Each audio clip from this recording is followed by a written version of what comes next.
Abra o seu coração para você receber a palavra de Deus nessa manhã.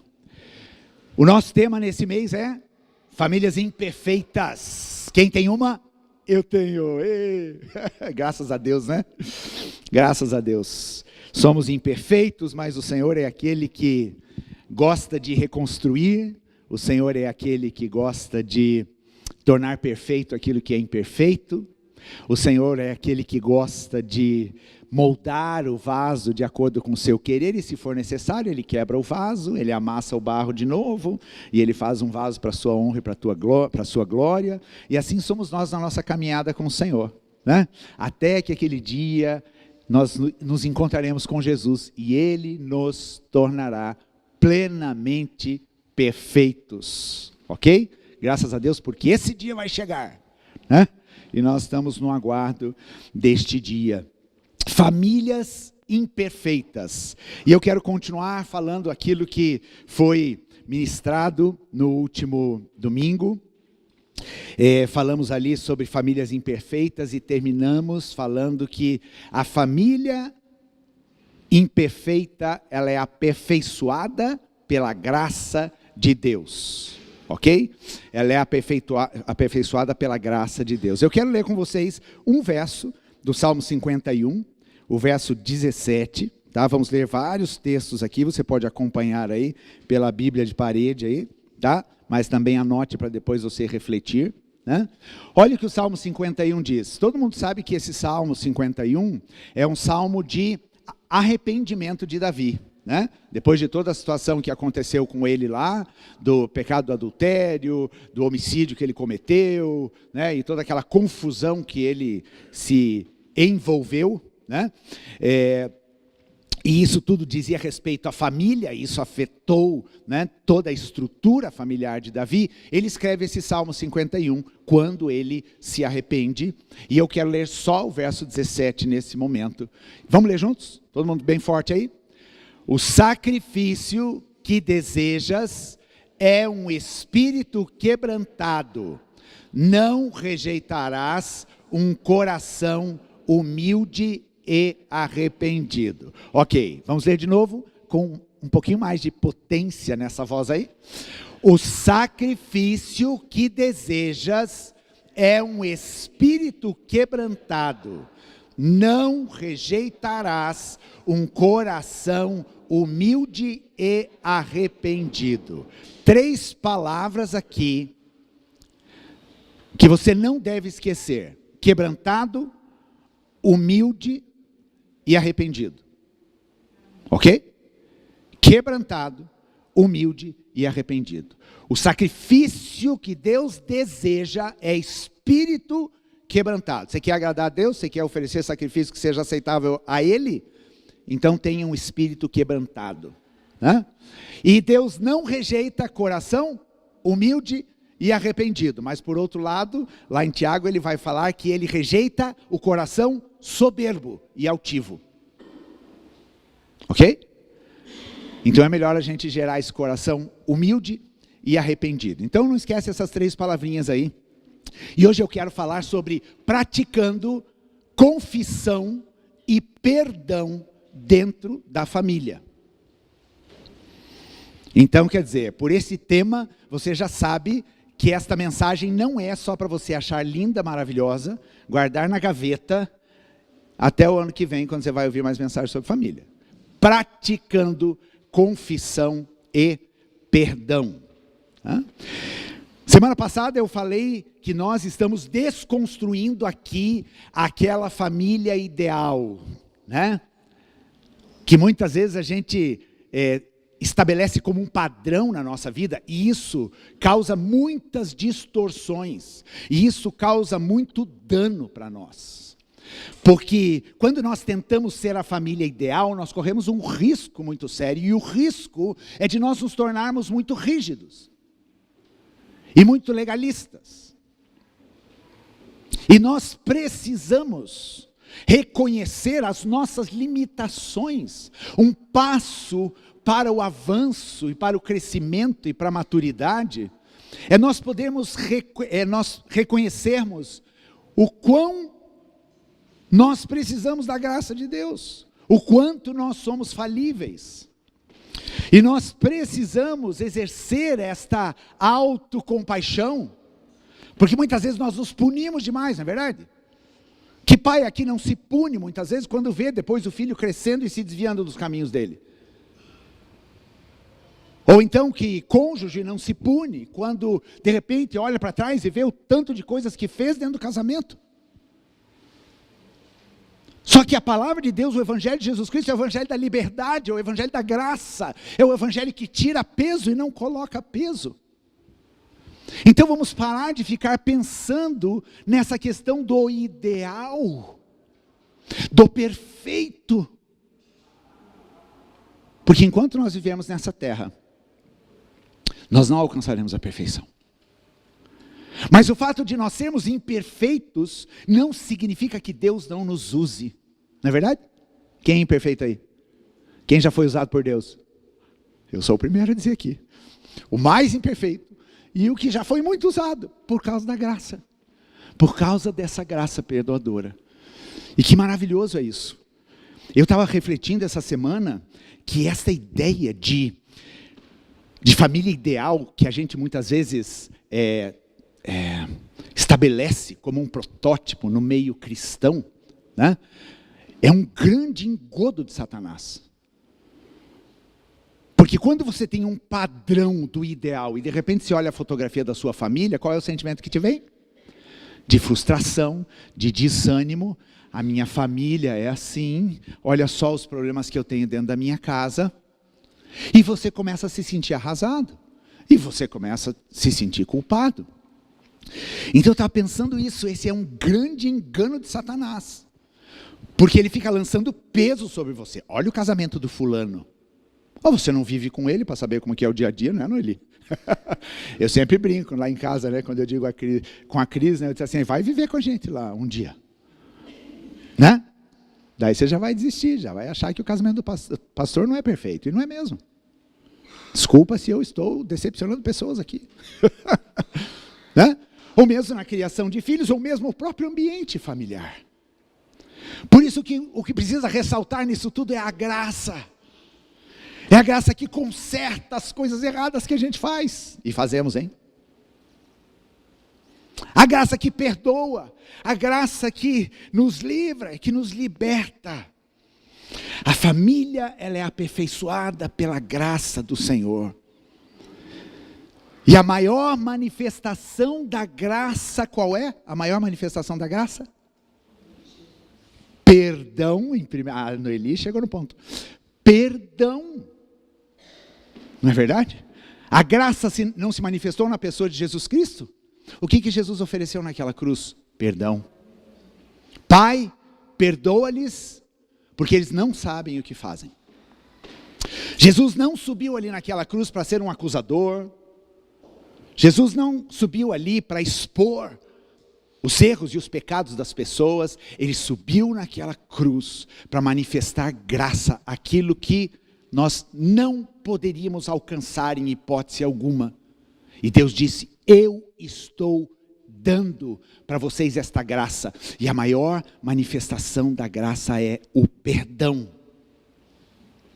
E o perdão é a manifestação do amor, como a Noeli falou. Não é verdade? O perdão é a manifestação do amor.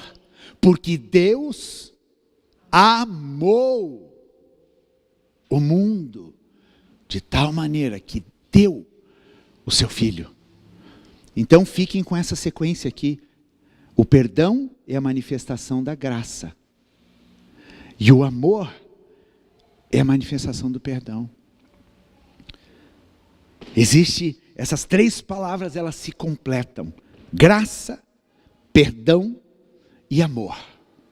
Por causa do amor, a graça foi manifestada. E por causa da graça, o perdão foi manifestado. E é assim que nós precisamos viver dentro da nossa casa. Vocês lembram que nós falamos de algumas famílias semana passada, não lembram? Né? Começamos aqui com a primeira família, né? Com aqueles filhos Caim e Abel, e aquela tragédia que acontece no início da história da humanidade. Depois falamos sobre a família de Davi, Depois também, mencionamos José também. Falamos de Davi, depois falamos da parábola do filho pródigo. Eu quero voltar a falar dessas 4 situações aqui, que foram mencionadas a semana passada. E a primeira delas, então, é aquela situação bem trágica do homicídio que acontece, Caim matando seu irmão Abel. Todo mundo sabe por que razão isso aconteceu, né? Por causa da inveja. Porque o sacrifício de Abel foi aceito pelo Senhor. E o sacrifício de Caim não foi. É bem natural acontecer isso entre irmãos, não é verdade? Inveja. Alguém já ouviu isso? Ou alguém já falou isso? Porque a minha mãe gosta mais do meu irmão mais velho, né? Ela faz isso para ele e não faz isso para mim. Pronto, está instalado aqui o pecado de Caim e Abel. Só que na maioria das vezes a gente não se mata, né? Pelo menos não literalmente, né? Amém, né, Kátia?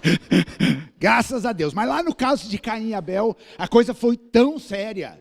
A inveja foi tão grande, o ódio pelo irmão foi tão grande, que Caim se levanta para matar Abel. Agora uma coisa curiosa. Deus tinha advertido Caim do pecado do coração dele. E Deus disse para Caim: Caim, vigia o seu coração, porque o pecado está à porta. E cumpre a você dominar esse pecado na sua vida. Cumpre a você sair fora deste pecado. Ou seja, Deus já sabia que Caim estava arquitetando o mal contra o seu irmão. E Deus o adverte, por causa da misericórdia. Daí acontece a tragédia. E daí Deus vem falar com Caim. O que Deus pergunta para Caim?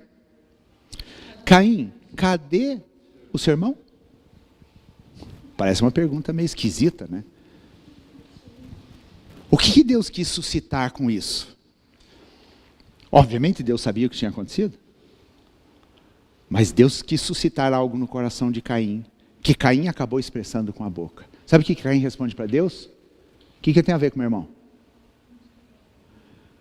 Esse era o coração dele. O que eu tenho a ver com meu irmão?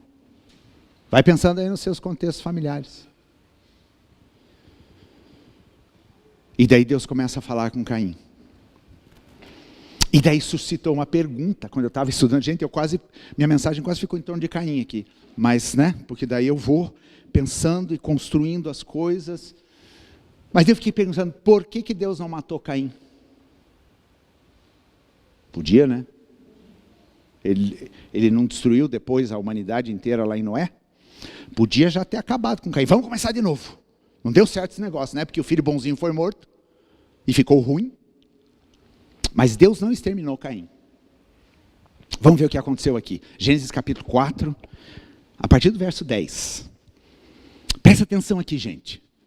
Fica imaginando isso na sua cabeça, criando essa cena aqui. Então, Deus conversando com Caim. Tá? O juiz conversando com o acusado aqui. O que você fez? Ouça. O sangue de seu irmão clama a mim da terra. O próprio solo, olha o que atingiu aqui esse homicídio. O próprio solo que bebeu o sangue de seu irmão, sangue que você derramou, amaldiçoa você. O solo não lhe dará boas colheitas, por mais que você se esforce. Uma pausa aqui. É Deus falando, atende a curso.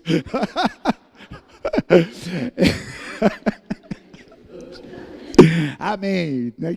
Quem sabe faz ao vivo, né? Graças a Deus. Tranquilo, curso, sem problemas. Aqui, gente, é uma coisa importante, porque a gente precisa pensar nisso na nossa realidade. Deus está falando que o solo não ia dar boas colheitas, porque o solo foi amaldiçoado por causa do sangue que ele derramou. E ele diz, por mais que você se esforce, uma maldição foi estabelecida por causa do pecado. E de agora em diante, Deus dá um decreto aqui, você não terá um lar, e andará sem rumo pela terra. Segura aí, Vini. Você não terá um lar, e andará sem rumo. Tem uma outra tradução que fala que você vai andar como um errante. Você vai ser como um fugitivo. Sabe o que eu pensei?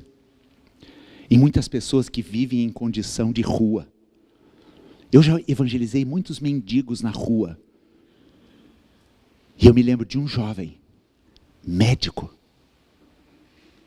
que se afundou na droga e estava vivendo na rua. Já conversei com pessoas que eram jornalistas, bem-sucedidos, mas por causa de caos e de pecado, estavam sem lar e sem rumo pela terra. Essa é a realidade da maioria. Continuando, verso 13. Caim disse ao Senhor: meu castigo é pesado demais, não posso aguentá-lo. Aqui ele sente o peso. Ele sente o peso do que ele tinha feito. Mas você acha que tinha arrependimento aqui? Acho que não, hein? Né? Ele só estava dizendo para Deus que o castigo era pesado demais. Ele não falou que o pecado dele tinha sido um pecado contra Deus. Ele estava sofrendo por causa do castigo, e muitas vezes é assim. A gente não se arrepende do pecado. A gente só não gosta do castigo do pecado. E daí no verso 14. Tu me expulsaste da terra. Olha aqui o dedinho acusador, né? Já pôs a conta, a conta em Deus. Tu me expulsaste da terra e da tua presença e me transformaste num andarilho sem lar. Deus fala, oi? Fui eu que fiz isso? Qualquer um que me encontrar me matará. Olha o medo de Caim. As pessoas vão fazer justiça. E daí continua o verso 15. O Senhor respondeu, eu castigarei 7 vezes mais quem matar você. Olha o que Deus faz aqui. Deus dá uma sentença para que Caim não fosse morto por ninguém. Ou seja, o que Deus expressa para Caim aqui? Misericórdia e compaixão. Mesmo que você pecou, mesmo que você não esteja nem um pouco arrependido, mas o que eu digo para você é que isso não vai acontecer. Porque alguém que te matar, eu vou castigar 7 vezes mais do que estou castigando você. Estão entendendo a justiça de Deus aqui? A justiça que a gente não compreende? Porque para mim Deus já podia tirar Caim da face da terra, né? Mas não. Misericórdia manifestada lá nesta situação do início da história humana. Então o Senhor pôs em Caim um sinal. Todo mundo discute sobre esse sinal aqui, não vamos falar sobre ele, né? Caim foi marcado, pá, levou um carimbão para todo mundo ver, né? Para alertar qualquer um que tentasse matá-lo. Olha a misericórdia de Deus. Você vai ter um sinal, e esse sinal vai fazer com que as pessoas saibam quem é você, o que você fez, mas está sobre mim uma palavra de absolvição sobre a tua vida. 16. Caim saiu da presença do Senhor e se estabeleceu na terra de Nod, a leste do Éden. Gente, com tudo isso, esse cidadão homicida, cara de pau, o que ele fez? Saiu da presença do Senhor. Ele não voltou lá em arrependimento. Senhor, eu confesso o meu pecado, eu pequei contra ti, eu pequei contra os céus, eu preciso de perdão. Obrigado pela tua graça, porque ninguém vai me matar. Ele saiu da presença do Senhor e se estabeleceu na terra de Nod. Sabe o que significa Nod? Nod no hebraico significa aquele que vagueia, aquele que perambula, aquele que vai ser um errante na terra, aquele que vai ser um eterno fugitivo. Fugitivo de todos e fugitivo de Deus. Deus agiu com compaixão, mas Caim não aceitou a compaixão de Deus. Caim saiu da presença de Deus. Mas de qualquer forma, a bênção de Deus e a misericórdia estendida de Deus estava sobre ele. Mas ele não se atentou a isso. E ele não abraçou essa oportunidade. Segunda história que a gente contou semana passada foi a história de José. Todo mundo sabe dela também, né? Já falamos sobre isso aqui. E daí, no decorrer da história, a gente sabe o que aconteceu. José conta a história para os seus irmãos. Levantou-se uma indignação dos 11 irmãos dele, né? E esses irmãos começaram a armar um plano para acabar com a vida desse menino prepotente, que fica contando esses sonhos dos pais, e eles vão se prostrar diante dele, e fizeram o que fizeram, e a vida de José foi aquele caos por mais de 20 anos. Foram 20 anos. Separado da família, foi vendido como escravo. Foi tido como morto pelo pai. Foi parar na casa de Potifar, depois foi preso porque foi acusado injustamente de tentar agarrar a mulher de Potifar. Pensa quanta injustiça na vida desse homem. Mas o Senhor sempre estava com José. E o Senhor sempre fazia José prosperar. Porque o coração desse menino era um coração reto e um coração íntegro. E daí depois o mundo dá voltas. E José se encontra de novo com seus irmãos. Porque seus irmãos foram para o Egito para pegar comida, porque estava todo mundo com fome. De fato, a fome que ele disse que viria sobre o Egito veio. E sobre toda aquela região. E os irmãos dele vieram até ele. Daí a pergunta que eu faço para você é o seguinte: de quem partiu a reconciliação aqui? Do próprio José. Do próprio José partiu a reconciliação. Por quê? Porque mesmo que 20 anos tivessem se passado, o coração de José estava desprendido daquela ofensa que ele recebeu lá atrás. José era um homem livre. E por ser livre, ele foi capaz de se levantar e dizer para os seus irmãos: vocês estão aqui porque Deus cumpriu o propósito. Lembra daquele sonho? Ele não falou isso, né? Mas eu fico imaginando, eu não ia perder essa oportunidade. Né, Leônidas? Né? Não ia perder a oportunidade. Vocês lembram daquele sonho, tudo que vocês fizeram comigo, vocês são terríveis e tal. Mas não foi isso que José fez. José disse assim: eu estou aqui porque Deus me trouxe para esse lugar. José entendeu o propósito de Deus na história dele. E olha o que acontece lá no capítulo 45. Eu vou ler o verso 5 e o verso 8. Agora não fiquem aflitos, José falando com os irmãos, ou furiosos uns com os outros. José ainda estava preocupado que os irmãos se matassem entre eles, né? Porque o povo ali era sangue quente, né? Por terem me vendido para cá, foi Deus quem me enviou adiante de vocês para lhes preservar a vida. Eu fico pensando, gente, esse José, eu não sei se ele fez terapia, o que foi, mas ele era uma pessoa muito sóbria. No meio do caos que ele viveu, ele conseguia fazer essa leitura, gente. Porque ele tinha uma mente sã, ele era saudável emocionalmente. Ele não ficou culpando Deus e o mundo por aquilo que tinha acontecido. Pega isso aí para você, tá? Porque às vezes a gente fica culpando os irmãos, o pai, a mãe, o avô, o tataravô. Mas José entendeu o propósito de Deus, e naquele caos que foi a vida dele, ele via a mão de Deus. E agora ele está no lugar de honra ali, né? E mesmo no lugar de honra, mesmo sendo o ofendido, ele se levantou para a reconciliação. Estão entendendo aqui? Muitas vezes nós somos o ofendido. Mas nós podemos nos levantar para a reconciliação. Nós podemos nos levantar para que o perdão seja estabelecido. No verso 14 e 15 do mesmo capítulo, olha o que diz ali. Chorando de alegria. José chorando de alegria, gente.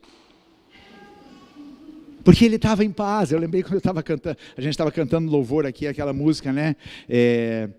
Eu não sei, como que é a tradução em inglês? It's well with my soul. Está tudo bem com a minha alma, né? Sou feliz com Jesus, né? Aquele hino. Sou feliz com Jesus. Aquele cara que tinha perdido num acidente, num naufrágio, a mulher, as filhas. Mas ele passa pelo mesmo lugar e ele diz assim: estou feliz com Jesus. Está aqui José. Estou feliz com Jesus. Chorando de alegria, ele abraçou Benjamim, e Benjamim também o abraçou e chorou. Então José beijou cada um de seus irmãos e chorou com eles.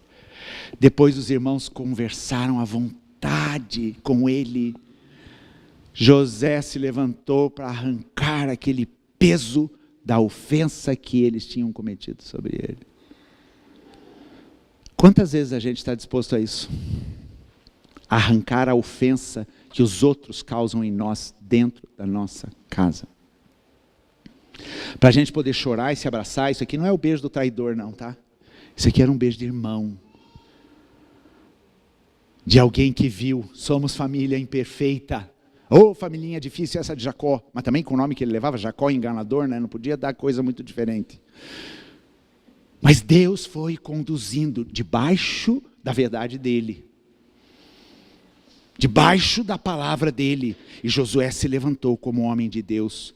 E a reconciliação ali aconteceu por causa do perdão. José não ficou assim, quero ver se agora vocês vão me pedir perdão. Ele não assumiu essa postura porque o coração dele estava livre. É uma atitude que é loucura para o mundo, não é verdade? Isso é loucura para esse mundo que nós estamos vivendo. Mas não para nós que estamos no reino de Deus. Vamos para a história de Davi. História de Davi. Aconteceu tudo o que aconteceu, né? E a história de Davi é pesada, né, gente? Porque é uma desgraça atrás da outra, né? É muita situação complicada ali. Um pai ausente, um filho que pega a meia-irmã, né, para ter relação com ela e depois fica com nojo da irmã. Isso que aconteceu com Amnon quando ele teve incesto com a irmã. Ele queria loucamente possuir a irmã e depois diz que ele se enojou da irmã e dispensou ela do quarto dele. Imagina só, gente, o que é isso? Isso ia para Maria da Penha direto. Davi, tudo que fez. Mas aí o que acontece aqui? Deus levanta um profeta. Né? Deus levanta um profeta que foi lá dar uma confrontada em Davi. Não temam os profetas de Deus que se levantam muitas vezes para te confrontar. Porque o resultado disso pode ser precioso, e foi na vida de Davi. E nós estamos, como igreja de Jesus Cristo, com essa responsabilidade. De sermos profetas pelo bem do nosso irmão. Davi estava cego no seu pecado. Talvez porque ele se sentia o rei, né? O rei de Israel. Tudo bem, a consciência dele com certeza o acusava. Mas vamos deixar rolar a coisa. E não se sabe exatamente quanto tempo passou desde o pecado que ele cometeu, ou os pecados que ele cometeu, até o tempo em que Natã foi falar com ele. Mas Natã teve que ir falar com ele e contar uma historinha para ele, que é aquela historinha da ovelha. Olha, tinha numa cidade um homem muito rico, todo abastado, cheio de animais. E tinha um homem bem pobrezinho, que só tinha uma ovelhinha, entenderam, né? E daí o homem rico foi lá e pegou a ovelhinha do homem pobre para sacrificar, porque ia receber visita em casa. Mas daí, chega um momento aqui, deste confronto, lá em 2 Samuel 12, verso 5. Olha aqui, diz, depois que Natã contou a historinha para ele, olha a cegueira dele. Davi ficou furioso com esse homem rico. E jurou. Estão percebendo a cegueira, gente, que o pecado causa na gente? Você identifica a cegueira do pecado diante de você? Porque daí a gente só vê o nosso lado. O lado do outro não existe. Ele ficou furioso. E jurou, tão certo como vive o Senhor, o homem que faz uma coisa dessas merece morrer. Ele deu a própria sentença aqui. Zero misericórdia. Enquanto Caim recebeu a misericórdia de Deus com o que fez, Davi não teve 1 milímetro de misericórdia e graça com essa história aqui, contada. Por quê? Porque ele estava na sua própria justiça. A cegueira do pecado causa uma justiça própria. Aquela justiça que você diz, sou eu que estou certo, porque veja, ela fez assim, sabe quando você começa a maquinar, você monta um tribunal na tua cabeça, né? Quando você tem BO assim, né? Quando você é ofendido, você monta um tribunal, você já vai dando a sentença, isso aqui é sentença de morte. Isso aqui, vou dar uma pena e vou deixá-lo detento por 30 anos. Né? E a gente já vai decidindo. Por quê? Porque o pecado cega, e essa cegueira gera em nós uma justiça própria. A gente quer se manter como aquele, né? Eu fui ofendido, e a outra pessoa vai ter que pagar até o último centavo daquilo que ela fez para mim. E ainda tem aqueles que são mais ousados, ou talvez mais sem noção, que dizem, eu nunca vou perdoar uma coisa dessas. Pronto, decretou pena de morte sobre si mesmo. Mas daí vem Natã, né? E fala o quê? Verso 13 e 14. Verso 13, Vini. Então Davi confessou a Natã. Ah não, perdão. Desculpa, volta lá no 6. Desculpa, Vini. Isso. Deve restituir 4 ovelhas ao pobre por ter roubado a cordeirinha e não ter mostrado compaixão. E no verso 7, então Natã disse a Davi, você é esse homem. Assim diz o Senhor, o Deus de Israel, eu ungi rei de Israel e o livrei das mãos de Saul, e daí ele vai continuando, dizendo tudo que Deus fez, você é este homem.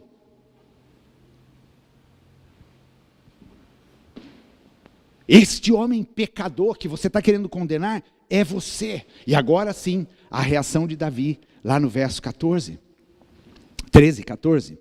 Então Davi confessou a Natã. Imagina como é que ficou Davi. Mas olha, aqui eu percebo algo importante. Davi era um homem de um coração ensinável.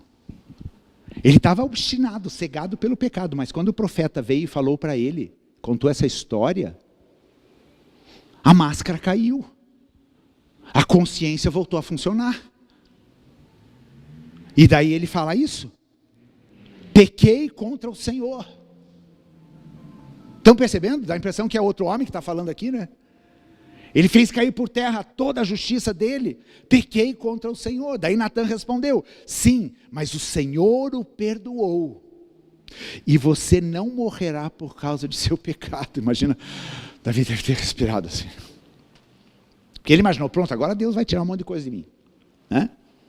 Deus falou de um monte de coisa que iria acontecer assim na vida dele, como consequência desse pecado. Mas ele disse, você não vai morrer. Agora verso 14, contudo, uma vez que você demonstrou o mais absoluto desprezo pela palavra do Senhor, ao agir desse modo, seu filho morrerá. Houve uma consequência. Deus não deixa ileso o pecado. O fato de ele ter misericórdia e perdoar, não significa que as consequências não virão. E a consequência veio. Enquanto seu filho estava doente, Davi estava lá, clamando a Deus, para Deus curá-lo. Até o momento que de fato isso se cumpre. E não só isso, outras coisas foram faladas ali, a respeito de Davi. Mas Davi se arrependeu diante de Deus. E daí que ele escreve esse Salmo 51. Nesta condição, quando ele reconhece o seu pecado, e daí se você ler o Salmo 51, você vai ver que é um salmo profundo. Quando você precisar ter um coração quebrantado e arrependido, vai ler o Salmo 51. Quando você perceber que teu coração está muito duro, quando você perceber que você está se sentindo muito justo, e está condenando todo mundo pela ofensa que você recebeu, vai ler o Salmo 51. Peça para o Espírito de Deus falar com você, e daí teus argumentos todos vão cair por terra. Mas lá no Salmo 51, quero ler alguns versos, primeiro verso 7 e 8, olha o que ele fala, purifica-me de minha impureza. Davi foi lá no fundo do coração dele. Ele não pede só perdão do pecado, ele pede perdão de que talvez ele era um homem promíscuo, com pensamentos impuros, e foi isso que o fez olhar para aquela mulher tomando banho. Purifica-me da minha impureza e ficarei limpo, lava-me e ficarei mais branco que a neve. Eu imagino que ele estava sentindo o asco do pecado, e é assim que a gente tem que sentir, gente. Quebrantamento é isso. Essa oração assim, Jesus perdoa, meus pecados. Não funciona não. Funciona isso aqui. Senhor, eu estou arrependido. Eu não podia ter feito isso, eu pequei. Me purifica. Tem impureza na minha mente, no meu coração, nas minhas atitudes. Me lava. Devolve-me a alegria e a felicidade. Como é que estava a situação de Davi, enquanto ele calou o seu pecado? E lá no Salmo 32, que é um outro salmo de perdão de Davi, ele vai falar isso: enquanto eu calei os meus lábios de confessar o pecado, os meus ossos se secaram. Ou seja, aqui biblicamente nós temos uma comprovação que o reter o pecado, o não confessar o pecado e não perdoar o pecado, geram doenças no físico. Davi estava se sentindo assim. Ele estava sentindo o peso daquela ofensa que ele carregava no seu próprio corpo. E daí ele fala: devolve-me a alegria e a felicidade. Ele estava acabado, ele estava moído. O pecado estava destruindo ele, e é isso que o pecado faz mesmo. Ele passa como uma patrola em cima de você. Enquanto você não confessa esse pecado com sua boca, com um coração arrependido diante de Deus, esse pecado vai te esmagando e roubando a tua alegria. Tu me quebraste, agora permite que eu exulte outra vez. Olha o clamor dele aqui. Ele clama ao Senhor para tirar daquela condição de pecado, porque ele sabia que aquele pecado traria muitas consequências na vida dele. Verso 10 do mesmo capítulo: cria em mim, ó Deus. Depois leia o salmo inteiro, gente. Cria em mim, ó Deus, um coração puro. Veja o tanto de coisas que Davi pede. Purifica-me da impureza, lava-me dos meus pecados, devolve a alegria da salvação, cria em mim um coração puro. Tudo isso ele está pedindo a Deus. Renova dentro de mim um espírito firme. E isso me faz dizer que talvez Davi flertava com esse pecado. Que esse pecado era uma coisa meio comum na vida dele. Assim como muitas vezes é na nossa. Às vezes a gente vai pecando. Perdão, Jesus. Semana que vem, de novo. Perdão, Jesus. Até que a tua cara deveria começar a queimar, né? Você pedindo perdão de pecados que você simplesmente não libera. É essa oração que faz com que seja arrancada essa raiz. É quando você se derrama, você clama a Deus, Deus renova, purifica a minha mente, limpa a minha boca. Me faz ter ações que reflitam a glória do Senhor e quem Tu és. Arrependimento. E o verso 12: restaura em mim a alegria de tua salvação e torna-me disposto a te obedecer. Ou seja, quando você encobre o pecado na sua vida e não confessa o seu pecado, o que acontece? Você perde a alegria da salvação. Você começa até a ter dúvidas a respeito da tua salvação. E dele pede: restaura. E por fim, falar sobre o filho pródigo. Lucas capítulo 15. A parábola do filho pródigo. O que acontece com esse menino? Todo mundo sabe. Ele vai embora, pega a herança do pai e vai curtir a vida. Até um dia que ele se dá conta: meu Deus, eu estou vivendo pior do que os empregados do meu pai. E daí ele diz o quê? Vou retornar à casa de meu pai e dizer: pai, pequei contra o céu e contra o Senhor. Viu, gente, como muitas vezes esses descaminhos que nós tomamos, Deus pode nos alcançar nele? Né? Você está indo como um fugitivo, como um errante, né? Querendo curtir a vida. E esse menino foi alcançado. Ele se deu conta, ele disse assim: eu preciso voltar para o meu pai e dizer: pai, pequei contra ti e contra os céus. É um arrependimento genuíno e não sou mais digno de ser chamado seu filho. Olha o estado que ele chega. Ele saiu todo prepotente, o filho Mauricinho, né? O cara que agora está cheio da grana para pagar para todo mundo e curtir a vida. Agora chega com essa postura de humilhação, de quebrantamento, e diz: eu não sou digno de ser chamado seu filho. Por favor, trate-me como seu empregado. Olha o que ele pede aqui. Então voltou para a casa de seu pai. Quando ele ainda estava longe, seu pai o viu. Cheio de compaixão, correu para o filho, o abraçou e o beijou. Olha a atitude de perdão do pai aqui. Talvez aquele pai estava todo o tempo que ele podia na frente da casa, olhando aquela estrada. E pensando naquele dia, quando ele viu o filho vindo. Ele não tomou aquela atitude, vou ficar aqui, não vou mexer. Vou fazer cara de bravo. Para ele aprender, vamos ver como é que ele vem. Vamos ver se vem soberbo ou vem mansinho. Não, ele correu na direção do filho. Abraçou e beijou, por quê? Porque ele ansiava isso acontecer. O filho nem tinha confessado o pecado ainda, mas o pai já estava indo dizendo, eu te perdoo. É isso que precisa acontecer dentro de casa, gente. A ofensa se estabeleceu, mas você já vai dizendo, eu perdoo, não importa. Perdoo por essa e por aquelas que ainda virão. Já tem um crédito aí no perdão, porque daí já é melhor, né? Já deixa uns perdão na mão ali, né? Prontinho, já libera perdão e vai embora. Isso não significa que não vai ter o conflito, não vai ter a coisa e tal. Tem, mas daí depois se resolve bem facinho com o perdão. O filho disse, pai, pequei contra o céu e contra o Senhor, e não sou mais digno de ser chamado seu filho. Aqui o menino confessa. Mas quando ele confessou aqui, ele já viu que o pai tinha perdoado ele. E daí o pai faz festa, põe um anel no dedo dele, dá roupa nova, e o irmãozinho mais velho fica mordido lá em casa, né? Mas tudo bem, isso aí daí é um outro problema. Ok? Bom, quero falar agora sobre a questão do poder da confissão e do perdão, mostrando toda a história dessas famílias aqui, né? Nós precisamos confessar quando ofendemos, e nós precisamos perdoar quando somos ofendidos.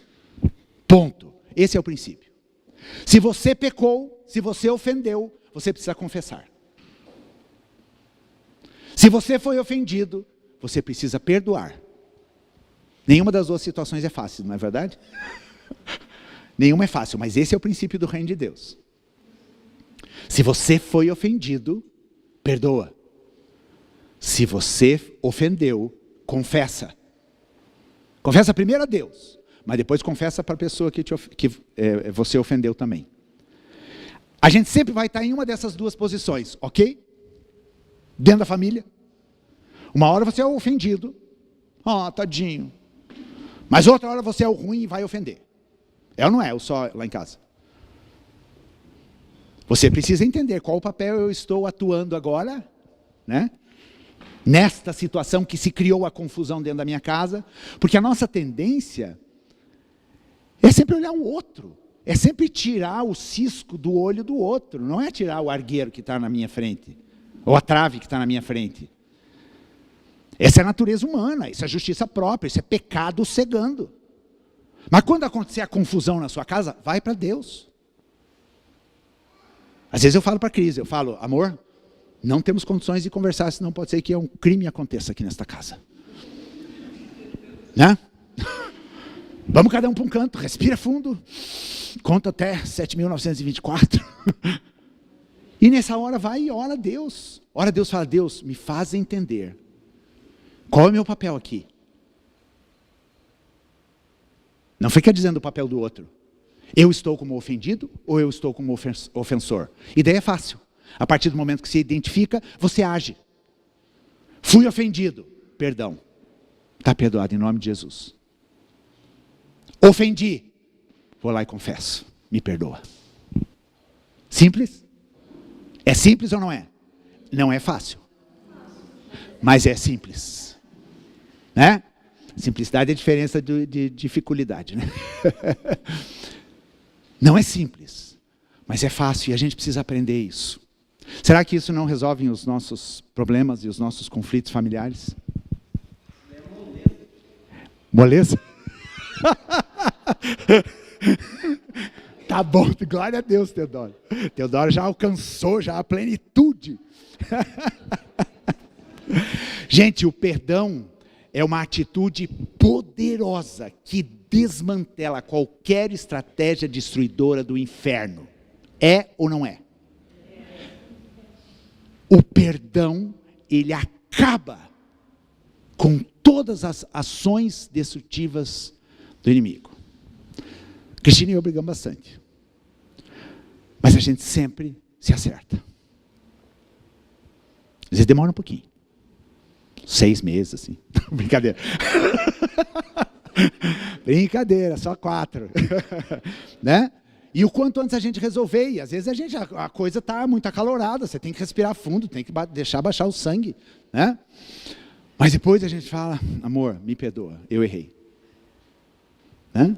Ou então você já vai perdoando, perdão, né? Ou perdão pelo que eu fiz, ou eu te perdoo por aquilo que aconteceu, enfim, já acerta a coisa e segue a vida, gente. É assim que a gente vive, é assim que a gente está mantendo um casamento de 37 anos, com esse entendimento. Né? Então pensa nisso, o perdão quebra toda a artimanha do inimigo. Quando Jesus fala sobre o divórcio, né? O que ele fala? Por que o divórcio foi dado? Por causa da dureza do coração. Bom, se vocês não estão em condições de se perdoarem e de confessarem o pecado e acertarem, antes que se matem, é melhor que se separem, por causa da dureza de coração. E a confissão e o perdão vão contra um problema e um pecado muito raiz que a gente tem na nossa vida, que é o orgulho. E o desejo da vingança. Né? O perdão, ele quebra com o orgulho e com o desejo da vingança, que são a nossa natureza de pecado, querendo agir e querendo prevalecer numa situação. E por fim eu quero falar aqui sobre o poder do amor. 2 textos. Primeiro, Provérbios 10, 12. O ódio provoca brigas, mas o amor cobre todas as ofensas. Olha só. Ódio provoca briga. Amor cobre todas as ofensas. Daí depois lá em 1 Pedro 4, 8. Acima de tudo, gente, acima, tá vendo? Lá em cima de tudo, amem uns aos outros sinceramente, pois o amor cobre muitos pecados. Ele não está falando que cobre porque deixa passar, não, porque perdoa. Porque quem ama vai perdoar sempre. E quando a Cristina me pede perdão, ou eu peço perdão para ela, eu disse assim, amor, eu não tenho saída. Né? Assim, no bom sentido. Né? Eu te perdoo, é lógico que eu te perdoo, e eu vou te perdoar quantas vezes precisar, e eu ouço isso dela também. Por quê? Porque a gente se ama. E não só por causa do nosso amor, mas por causa do amor de Deus, porque aqui está falando do amor ágape, do amor sacrificial. Perdão é sacrifício, gente. Perdão não é simples assim. Ok, está perdoado. Não, perdão é sacrifício. É você pegar a ofensa que foi gerada em você e você entregar para Deus. Perdão é isso. Esse amor não é sentimento. Você nunca vai sentir vontade de perdoar ninguém, tá? Tenha certeza disso. Ai, estou com vontade de perdoar a Cristina porque ela me ofendeu hoje. Né? Não. Absolutamente. Não vai haver, às vezes, zero emoção. Pelo contrário, você vai ter que ir contra uma natureza. Contra uma natureza, tipo, não vou perdoar, não quero perdoar, ela que fez. Mas é o amor do sacrifício, é você olhar para a cruz e falar, Jesus fez isso por mim. Como que eu não vou fazer isso pelo meu irmão? Aliás, existe um princípio aqui. Você só é perdoado por Deus quando você perdoa o teu irmão. Caso contrário, bloqueado o limite de perdão. Hã? Você vai pedir perdão a Deus, Deus fala, desculpa, sem saldo. Saldo, 0, perdão. Ai, por que Deus? Porque você não perdoa o teu próximo. E quando Pedro fala aqui, acima de tudo, amem uns aos outros, isso precisa começar dentro da minha casa. Porque a gente pensa na igreja, né? A igreja, ai, né?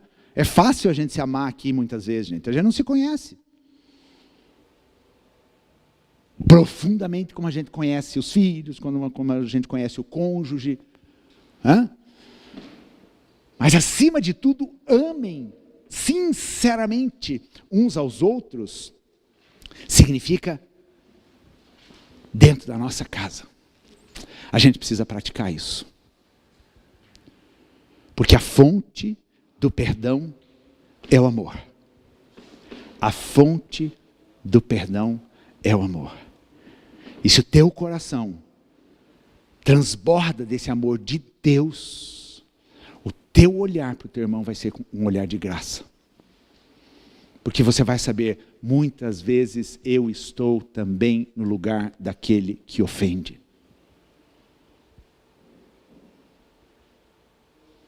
E aí você confessa quando você ofendeu e você perdoa quando você foi ofendido. E eu queria que a gente orasse agora, porque eu sei que esse é um princípio muito simples e todos nós sabemos, ou talvez a grande maioria de nós já sabemos isso na teoria. Mas o tema da mensagem é praticando. Confissão e perdão. E se você disser para o Senhor nessa manhã, Senhor, eu quero praticar isso, no primeiro BO que aconteceu em casa, lembra disso. É a hora de praticar. Hã? Porque a gente pede essas coisas, daí a gente tem problema em casa e a gente não pratica. Então vamos colocar essas coisas em prática. Eu tenho praticado algumas coisas em família aqui, da nossa situação. Hoje família sou eu e Cristina, né? Eu tenho refletido sobre coisas e eu tenho tomado posicionamento diante de situações. Porque eu tenho que colocar isso em prática. Essa verdade tem que ser uma verdade na minha vida. Então vamos ficar em pé e vamos orar? Senhor, nós nos colocamos diante de Ti, Deus, nessa manhã. Nós clamamos por misericórdia, Deus. Nós precisamos da Tua misericórdia e da Tua graça. Oramos, Senhor, para que o Senhor nos ensine, que seja o Teu Espírito que nos ensine, Senhor. Tira-nos da condição de juízes, muitas vezes, e nos coloca na condição de quebrantados, daquele que ouve muitas vezes uma exortação e fala, essa pessoa sou eu preciso dessa graça, eu preciso aprender a perdoar, eu preciso aprender a não ofender. Pai, nós nos humilhamos diante do Senhor, Deus, porque nós não conseguimos isso. O único que tem o poder de mudar isso na nossa vida é o Senhor. Mas nessa manhã nós dizemos, Paizinho, purifica-nos, Senhor, lava-nos, cria em nós um coração puro, nos dá amor para perdoarmos dentro do nosso lar, a quem quer que seja, perdoar aqueles que nos ofenderam, e que a gente possa ter um coração quebrantado para confessar o nosso pecado quando nós ofendemos. Que a gente estabeleça isso como princípios fundamentais da nossa casa, da nossa família. E eu sei que no decorrer dessa palavra o Senhor trouxe situações na mente e no coração de pessoas aqui. E a minha oração, Deus, é que essas pessoas decidam e tenham coragem de se posicionar naquilo que o Senhor pede.